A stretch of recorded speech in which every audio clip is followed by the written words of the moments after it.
नमस्कार। कृषि दर्शन कार्यक्रम में आप सभी का बहुत बहुत स्वागत है।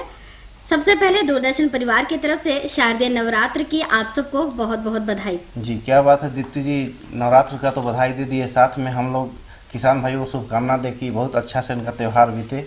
जी हाँ, और संजय जी आप जानते हैं कि पूजा त्योहार का महीना जब अब दशहरा से शुरू हो चुका है, फिर दीपावली, छठ, ईद और न जाने कितने कितने त्योहार आने वाले हैं। जी दीप्ति जी, और हम उम्मीद करते हैं कि हमारे किसान भाई इन सारे त्योहारों को हंसी खुशी परिवार के साथ मनाएंगे। और किसान भाइयों कार्यक्रम की शुरुआत करते हैं कृषि समाचार के साथ, क्योंकि पूजा त्योहार के बाद कृषि जगत का कार्यक्रम जो है वो तो चलता ही रहा है और चलता ही रहेगा। तो कृषि समाचार में आज हम आपको देंगे कृषि से जुड़ी बहुत सारी जानकारी, जिसमें मंडी भाव, साथ में मौसम की जानकारी।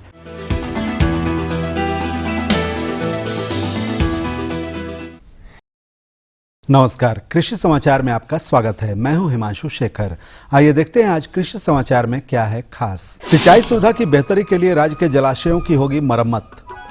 राज्य के किसान वैकल्पिक फसल के रूप में लगा सकते हैं कुल्थी, सरगुजा या सरसों। खेत की तैयारी के लिए बेहतर उपकरण है पावर टिलर। राज्य के किसानों को समुचित सिंचाई सुविधा उपलब्ध कराने के लिए पूरे राज्य के विभिन्न जलाशयों सहित चेक डैमों इत्यादि की मरम्मति के लिए योजना बनाई गई है। इस काम के लिए योजना के तहत 8 करोड़ रुपए खर्च किए जाएंगे। वित्तीय वर्ष 2013-14 में राज्य में समुचित सिंचाई सुविधा उपलब्ध हो सके, इसके लिए पूरे राज्य के जलाशयों की मरम्मत के लिए योजना बनाई गई है। इस कार्य के लिए 8 करोड़ रुपए का आवंटन किया गया है। इस योजना के तहत बुंडू में सिंचाई सुविधा उपलब्ध कराने के लिए प्रखंड के रायसा जलाशय की मरम्मत शुरू कर दी गई है। जो किसान भाई इस वर्ष धान नहीं लगा पाए हैं और उनका खेत खाली रह गया है, वैसे किसान इस नुकसान की भरपाई के लिए इस महीने में वैकल्पिक फसल के रूप में कुल्थी, सरगुजा या सरसों की फसल लगा सकते हैं। इससे धान की फसल नहीं लगाने से हुए नुकसान की भरपाई तो होगी ही, साथ ही खाली पड़े खेत का उपयोग भी बेहतर होगा। जो खेत आपका पड़ती रह गया है, जिसमें आप धान नहीं लगा सके, उस खेती के लिए अक्टूबर माह में आप 3 फसल का खेती कर सकते हैं। उसमें एक कुल्थी, दूसरा सरगुजा और तीसरा सरसों। उसमें आप तुरंत खेत का तैयारी करके कुल्थी है तो बिरसा कुल्थी 1 प्रभेद का बुआई तुरंत कर दें। नाइजर के लिए बिरसा नाइजर 1 का प्रभेद का चुनाव करें एवं सरसों में आपको शिवानी, पूषा क्रांति, ये सब प्रभेद का चुनाव करके तुरंत बुआई करें। बरसिम, लुसर्न और जई हरे चारे के रूप में अच्छी मानी जाती है। बरसिम में मस्का और जई में पूसा कैंट पौष्टिकता से युक्त और बेहतर उपज देने वाले प्रभेद हैं।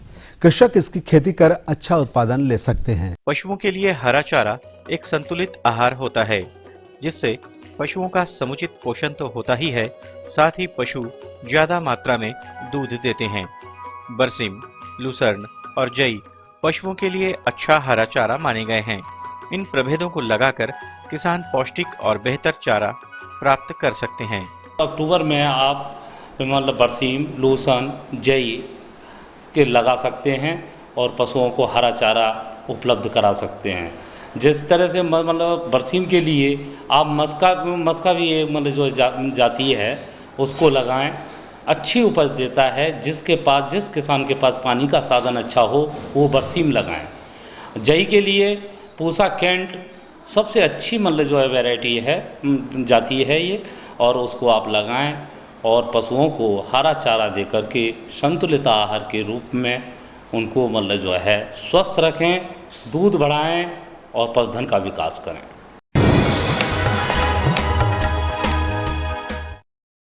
राज्य के जिन किसान भाइयों ने धान के जल्द तैयार होने वाले प्रभेद लगाए हुए हैं, उनमें अक्टूबर माह में धान के दानों से रस चूसने वाले कीड़ों के लगने की संभावना रहती है, जिससे फसल को काफी नुकसान होता है। ये कीट कौन से हैं और कैसे इनका नियंत्रण हो, बता रहे हैं हमारे कृषि विशेषज्ञ। जो धान कुछ जो जल्द प्रभेद होता है वो फूटने लगता है अक्टूबर माह में, उसमें उस समय गांधी बग का प्रकोप बहुत ज़्यादा होता है। इसलिए किसान भाई को हम ये सलाह देना चाहते हैं, गांधी बग से कैसे माने अपना जो दाना होता है उसमें रस चूस लेता है। उससे बचने के लिए किसान भाई को लिंडन डस्ट नहीं तो क्विनल फ्लॉस का 1.5% डस्ट छिड़काव करने से आपको गांधी बाग से आपका फसल का सुरक्षा पूरी तरह से हो जाता है।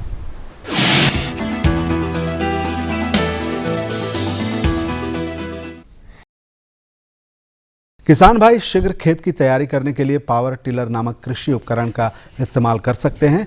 यह उपकरण जुताई के साथ साथ ढुलाई और ढेला फोड़ने जैसे कार्यों को भी करने में सक्षम है। इस कृषि उपकरण का नाम है पावर टिलर। यह उपकरण अकेले जुताई, ढुलाई और ढेला फोड़ने जैसे कई तरह के कामों को आसानी से निपटाने में सक्षम होता है। इस एक उपकरण की सहायता से किसान किसी भी फसल को लगाने के लिए खेत की तैयारी आसानी से कर सकते हैं।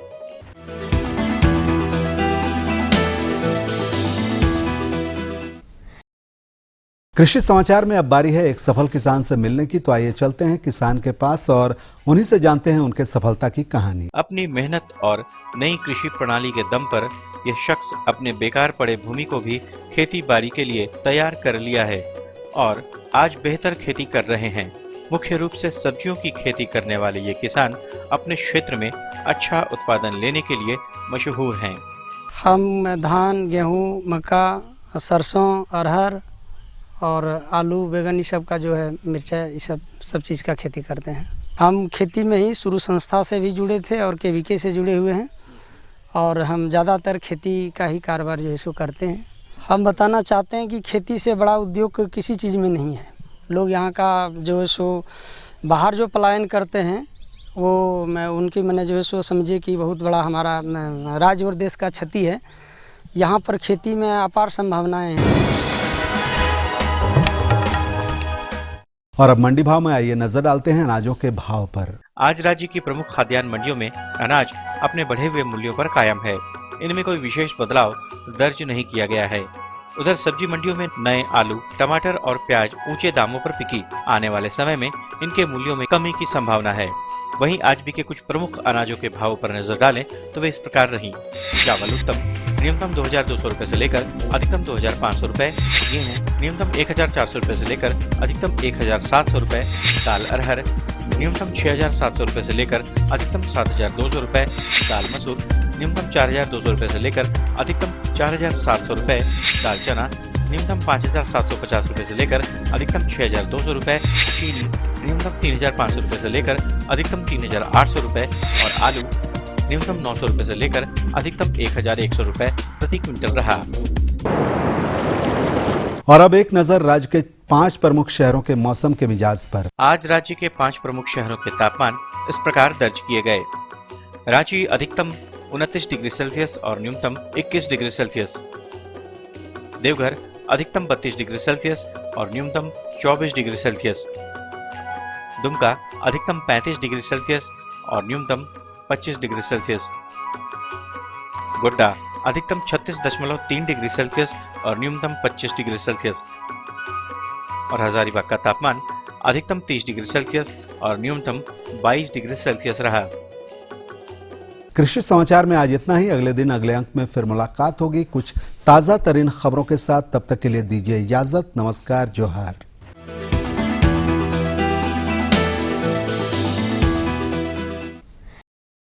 ये लो और बताओ। बस। अरे ये क्या भैया जी, बस इतनी सी रासायनिक खाद? किसानी छोड़ रहे हो क्या? किसानी नहीं, नादानी छोड़ रहे हैं। मिट्टी की जांच कराई है।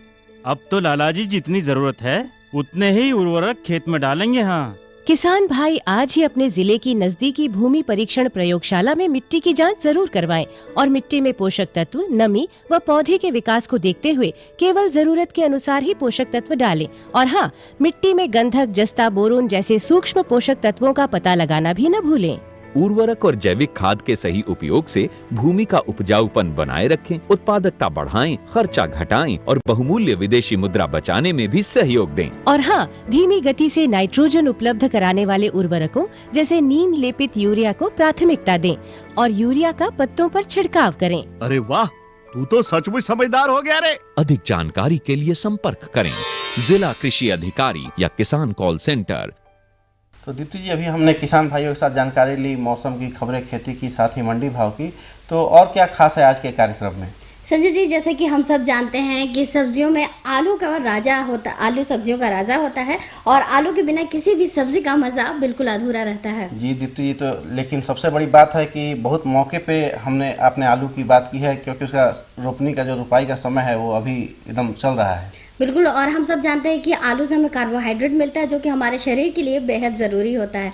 जब आलू की खेती अच्छे ढंग से होगी तभी आप आलू के पराठे, आलू का भुजिया और आलू की विभिन्न सब्जियों का मजा ले सकते हैं। जी दीप्ति जी, और ये तभी होगा जब किसान भाई हमारे अच्छे उत्पादन करे तो अच्छी आय भी मिलेगी। तो हम सिर्फ खाने की बात नहीं करेंगे बल्कि रोपनी की भी बात करेंगे। आलू की जब व्यावसायिक खेती आप शुरू करने जा रहे हैं तो किन किन बातों का खास ख्याल रखना है, इन तमाम बातों की जानकारी आज के इस कृषि दर्शन कार्यक्रम में हम समेट कर लाए हैं। किसान भाइयों, आलू की उन्नत खेती कैसे की जाए, इस विषय पर जानकारी दे रहे हैं हमारे विशेषज्ञ डॉक्टर अनिल कुमार राय।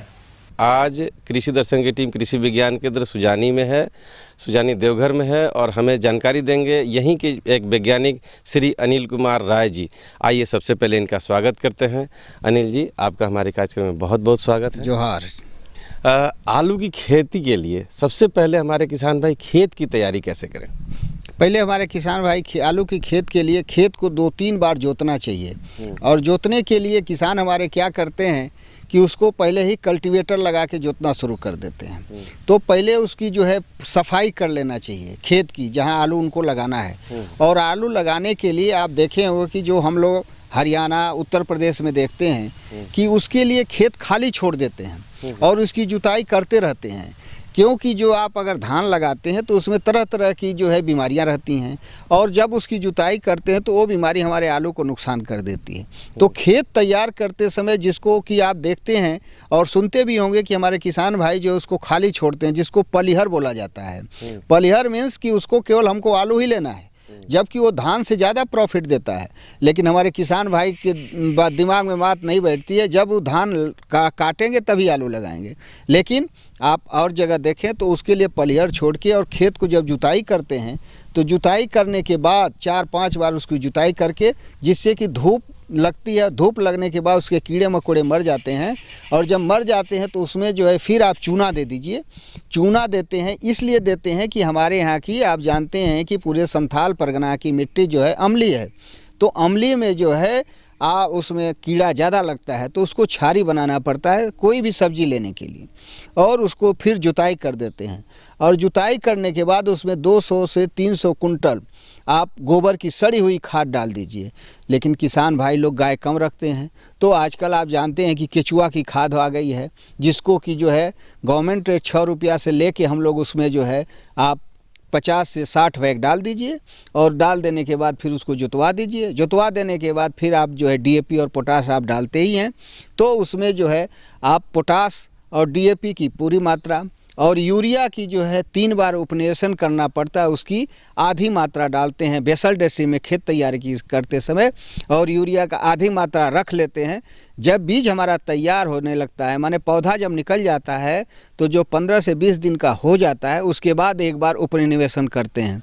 तो यूरिया की आधी मात्रा को माने आधी मात्रा एक बार देते हैं। और जब आप देखते हैं कि जब हम गुड़ाई करते हैं तो गुड़ाई करने के बाद उसकी आधी मात्रा दे देते हैं, तो दे देने के बाद हमारा आलू जो है तैयार हो जाता है। इसलिए जो है हम आलू के यूरिया की खेत तैयारी करते समय आधी ही मात्रा देते हैं और फिर आधी मात्रा को बचा के रखते हैं। आलू या तो उसका कोई बीज होता है पर्टिकुलर, या बाजार से यूं ही आलू लाए और लगा दिए? नहीं, उसका बीज का जो है वैरायटी होती है, जाति होती है, जो कि हमारे किसान भाई जाते हैं मार्केट में और मार्केट से लाते हैं। वो जो है कुफरी सिंदूरी होता है जो लाल रंग का होता है, और एक चंद्रमुखी होता है।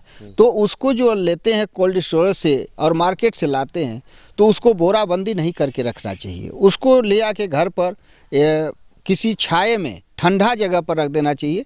ठंडा जगह पर इसलिए लगते हैं कि अगर आप आलू को कोल्ड स्टोरेज से ठंडा से या गर्म में रखें तो सड़न ज़्यादा होने लगता है, तो उसको एक ठंडा जगह पर रख देते हैं। और जब उसमें बीज में देखते हैं कि जब अंकुरन आने लगता है, तब उसको जो है फिर हम लोग जो है अपने प्लॉट में लगाते हैं। तो इसकी जो है वैरायटी है कुफरी सिंदूरी, कुफरी चंद्रमुखी, कुफरी अलंकार। तो इसमें से जो किसान को आगात मिल जाता है उसको लगावें। लेकिन किसान को कुफरी सिंदूरी और कुफरी चंदूरी जो है, इसको जो है आप 15 अक्टूबर से 15 नवंबर के बीच में अवश्य लगा दें पैदावार के लिए। तो उनकी पैदावार अच्छी होती है और बीमारी कम लगती है।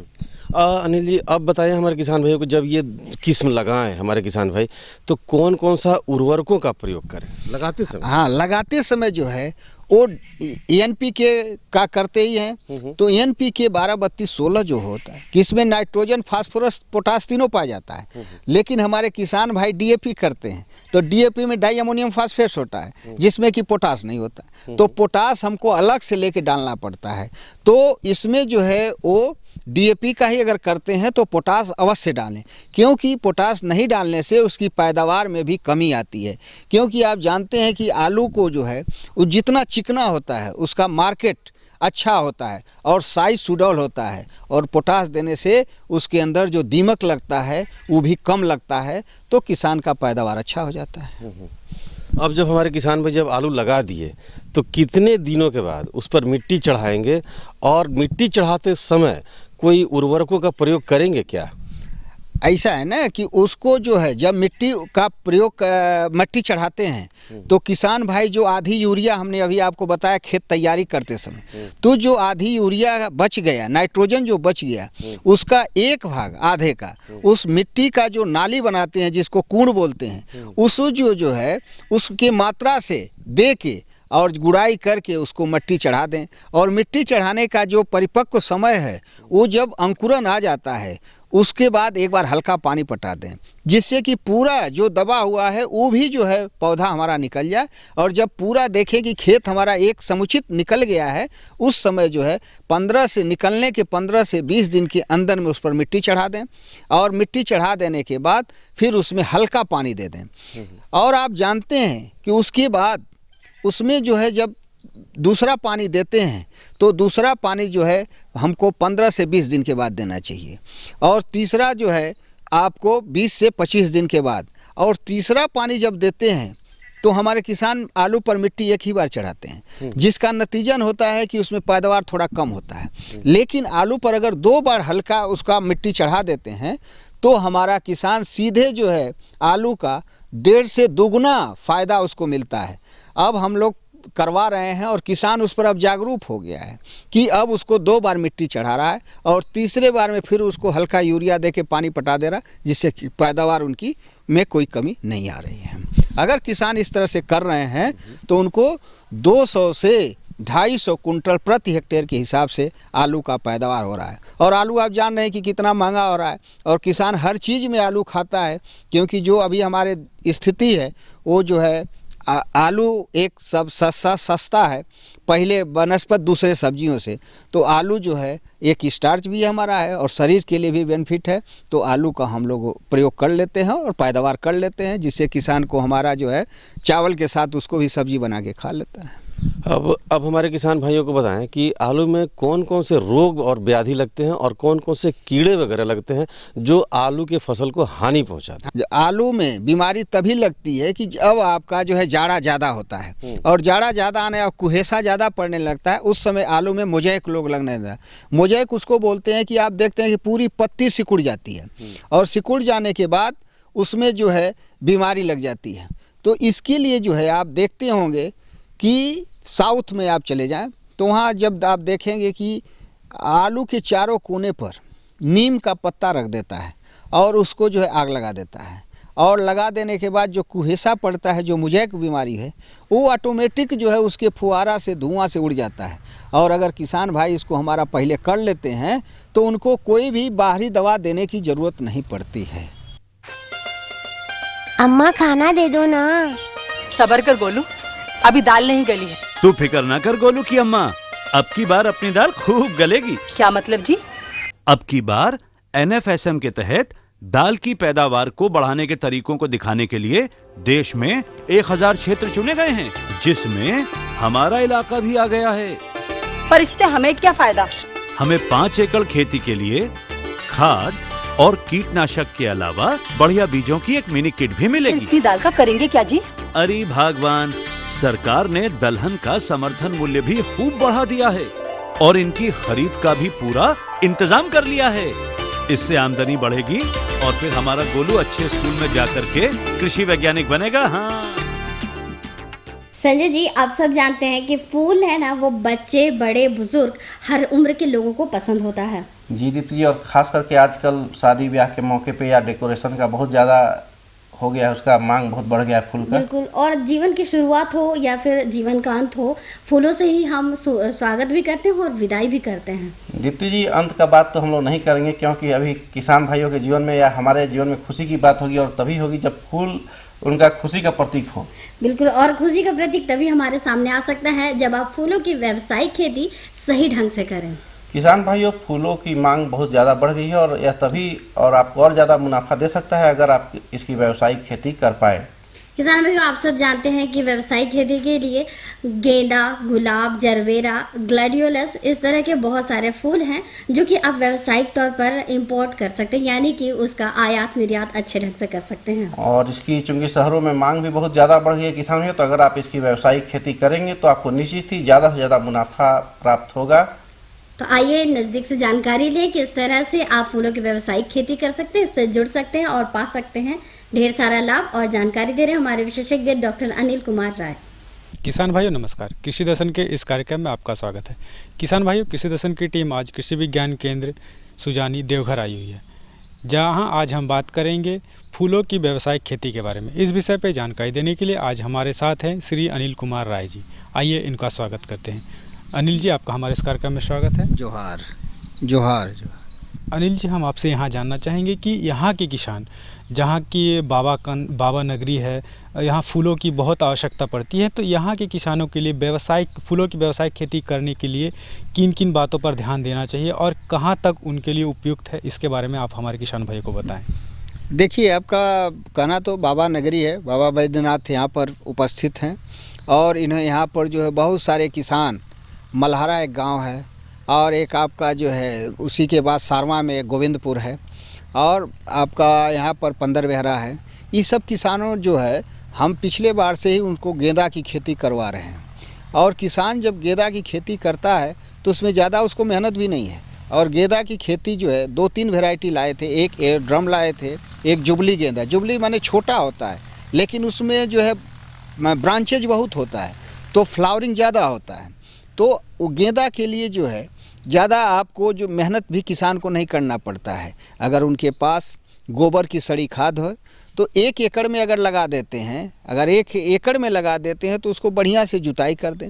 जुताई करने के बाद उसमें गोबर की खाद डाल दें, और उसको जो है फिर गेंदा का बीज हम उपलब्ध करा देते हैं, हमारा केंद्र उसको देता है। और देने के बाद उसको हम डिमॉन्स्ट्रेट कराते हैं। डिमॉन्स्ट्रेट मीन्स कि उसको प्रदर्शन के क्षेत्र में ले जाते हैं, और उसको जब हम दिखाते हैं तो उसके बाद जो है किसान उसको लाभान्वित हुआ।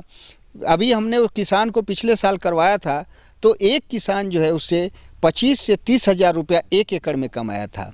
150 कुंटल उसका गेंदा हुआ था। और आपके बाबा की नगरी रहने से हमारे यहाँ फूल की खेती का कोई भी मार्केटिंग प्रॉब्लम नहीं है, क्योंकि यहाँ से लोग खरीद के ले जाते हैं। और हमारे उपायुक्त महोदय ने पहले बार उन्होंने जो है एक गाड़ी का भी व्यवस्था किया था। यही एक गांव है चपड़िया, उन्होंने उस किसान को एक गाड़ी दिया जिससे कि फूल का अपना धंधा किया, जो कि संथाल था। आज तो हम लोग जो है 10 गांव में करवा रहे हैं, और इस साल में भी अक्टूबर महीने से ही आपको जैसे भी आपका है 10 अक्टूबर से ही हम शुरू हो जाएंगे, और अक्टूबर के 30 अक्टूबर तक ही चाह रहे हैं कि पूरा हमारे किसान की लिस्ट आ चुकी है। हम पूरे ब्लॉक में 6 ब्लॉक में हम जो है इस बार गेंदा की खेती करवाने जा रहे हैं, जिससे कि किसान उसके लिए जागरूक हों, और उसके लिए कोई समस्या नहीं है, मार्केटिंग प्रॉब्लम नहीं है। अगर 1 किलो करते हैं तो 1 किलो कर लेते हैं तो उनको जो है 30 रुपया आराम से आ जाता है। और आप देखते हैं कि शादी हो, ब्याह हो, जो भी है, उसमें फूल का, गेंदा का फूल का कितना बड़ा महत्व है।